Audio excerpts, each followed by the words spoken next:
పడడు, సంతోషించడు, ఓడిపోయావని నేను సిగ్గుపరచలేడు. యోబును బట్టి ఒకరోజు సాతాను గారు తలదించుకుని సిగ్గుతో వెళ్ళిపోయాడు. దేవునికి స్తోత్రం. అర్థమవుతుందండి? దేవుడితో ఛాలెంజ్ చేశాడు, ఇదిగో వాడి నోటితో నేను దూషిస్తాను చూడు. ఇప్పుడు దేవుడు దేవుడు అంటున్నాడు కదా, ఏ నోటితో అయితే నేను స్తుతిస్తున్నాడు అదే నోటితో నేను దూషించేటట్టుగా నేను చేస్తానని సాతాను గారు దేవుడితో ఛాలెంజ్ చేశాడు.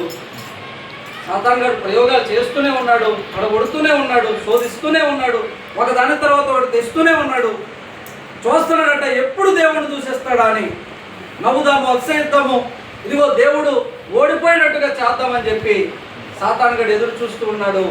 యోబు కూడా ఎదురు చూస్తున్నాడు, నా దేవుడు ఏదో ఒక దినమందు నన్ను విడిపించకమారునా. దేవునికి స్తోత్రం. పడి ఉన్నా నా దేవుడు నన్ను ఒక రోజు లేవనెత్తుతాడు. ఈ రోజు నేను నా పరిస్థితిని కోల్పోవచ్చు, నాకున్నదాన్ని నేను కోల్పోవచ్చు, కానీ నా దేవుడు